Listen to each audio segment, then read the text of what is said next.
Bienvenue pour votre journal hebdomadaire. Voici les titres de ce vendredi 16 novembre. Commémoration du 11 novembre, beaucoup de monde pour ce centenaire de l'armistice. Mouvement de grève chez les enseignants contre la suppression de postes. Des bruits d'explosion entendus à plusieurs reprises à Rothbard. On vous dira tout dans quelques instants. Avant les commémorations, les cloches avaient déjà retenti à plusieurs reprises. Vous découvrirez pourquoi en fin de journal. Le 11 novembre, de nombreux chefs d'État étaient réunis à Paris sous l'Arc de Triomphe. Ici, c'est la population qui est rassemblée solennellement. La France, comme d'autres pays, commémore le 11 novembre, date de la fin de la Première Guerre mondiale et de la signature de l'armistice. Cette année est une année particulière puisque cela fait 100 ans. Dans la communauté de communes, des hommages sont rendus dans chaque ville et village, comme ici à Mertzwiller. Un office religieux spécifique, de la musique avec la chorale Sainte-Cécile, l'ensemble musical de Mertzwiller, les enfants des écoles et le chœur Collegium Cantorum, suivi de la commémoration au monument aux morts.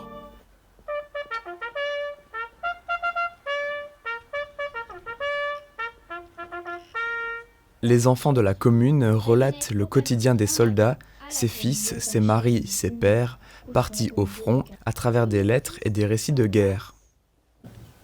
Viennent s'ajouter les souffrances physiques de longues nuits sans dormir, 8 jours sans boire et presque sans manger, 8 jours à vivre au milieu d'un charme humain.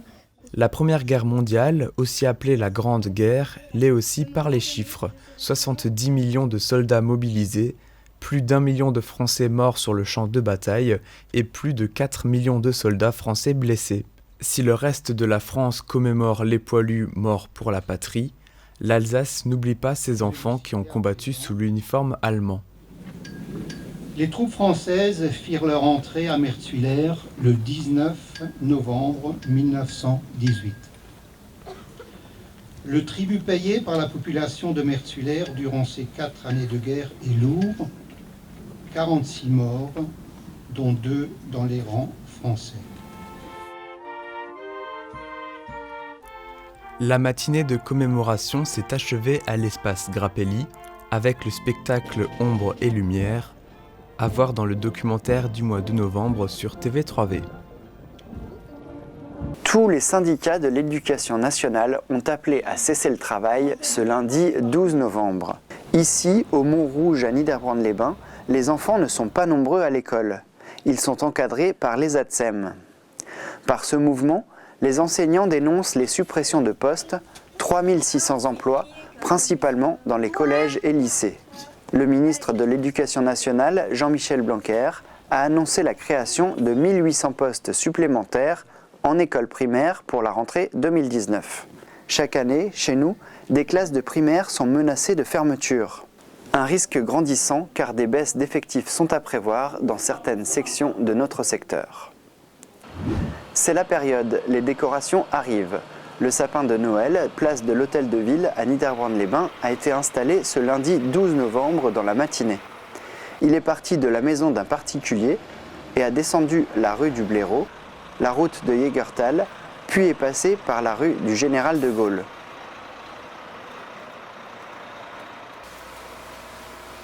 Un petit parcours qui prend du temps pour ne rien abîmer. Le convoi est imposant et passe tout juste. Le personnel de la commune va maintenant illuminer le conifère de la famille des Pinacé. Il sera prêt pour l'ouverture du marché de Noël le 30 novembre, place du bureau central.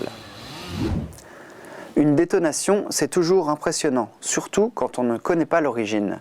Mais pas d'inquiétude, les habitants de Rothbard sont bien informés. Depuis la rentrée, des détonations ont été entendues à Rothbard, mais rien de grave, ce ne sont que des explosions liées à l'exploitation du grès. Au lieu dit Winkelberg, l'entreprise Rauscher procède à des tirs de mines. Elle compte une dizaine de carrières en Alsace, elle exploite le grès vosgien et plus particulièrement ici le grès de Rothbard, très réputé. Aujourd'hui, c'est une appellation commerciale, puisque le grès de Rothbard, c'est un grès vosgien à grain plus grossier que d'autres grès, qui est un grès très réputé, très connu, de très bonne qualité. Évidemment, il faut, comme toute roche sédimentaire, il faut sélectionner le bon filon, le bon banc qui présente la meilleure qualité. Pour extraire les blocs, des tirs sont réalisés. Les trous sont d'abord percés pour tracer la découpe, puis l'artificier, après avoir sécurisé la zone, déclenche à distance la peintrite qui est l'explosif. L'expansion du gaz provoque la séparation du bloc.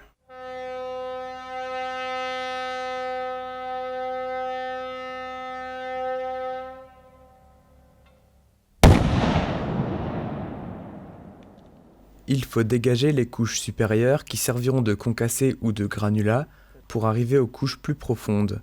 La pierre est homogène, de meilleure qualité. Elle sera utilisée pour les bâtiments ou les ornements. On l'utilise surtout pour les ouvrages publics, en restauration de monuments historiques. Et c'est un peu dommage parce que, par exemple, heureusement que nous avons, notamment pour ce matériau, le grès de Rothbard, l'export, et notamment en Allemagne, parce qu'en Alsace, il est un peu délaissé et c'est dommage. L'exploitation est prévue sur 30 ans, étant donné le bon potentiel de la carrière. Les blocs sont transportés au siège à Adamswiller. Pour info, un bloc d'1 mètre cube pèse environ 2 tonnes 250 kg. Le grès de Rothbard sera transformé en dalle ou encore en marche. Carillonneur de son état, Laurent Pie était de passage à Reichshoffen à l'écoute du carillon de l'Europe. Image Monique Pognon. Le carillonneur de la cathédrale de Perpignan, Laurent Pie, est venu à Reichshoffen. De passage en Alsace, il a été accueilli par l'adjoint au maire M. Rexer. Sur l'hymne local, c'était un soir bataille de Reichshoffen. Le groupe a fait une visite de l'église avant de monter au clocher pour faire quelques essais du carillon.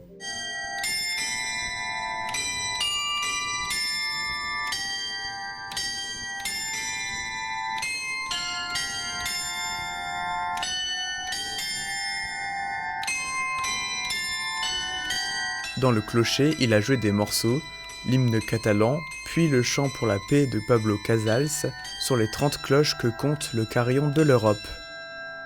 Cette visite lui a permis d'entendre les notes jouées par la cloche de la paix, installée l'année dernière et fondue lors de Reichshoffen en fête, et par la fameuse cloche du roi de Rome.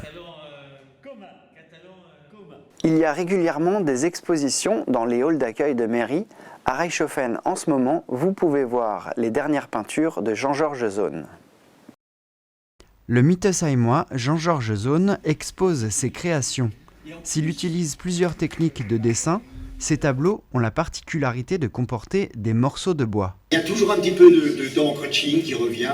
Hein, c'est quelque chose que, bon, ça provient encore des années d'études. Hein, on apprenait à faire des tracés très très précis.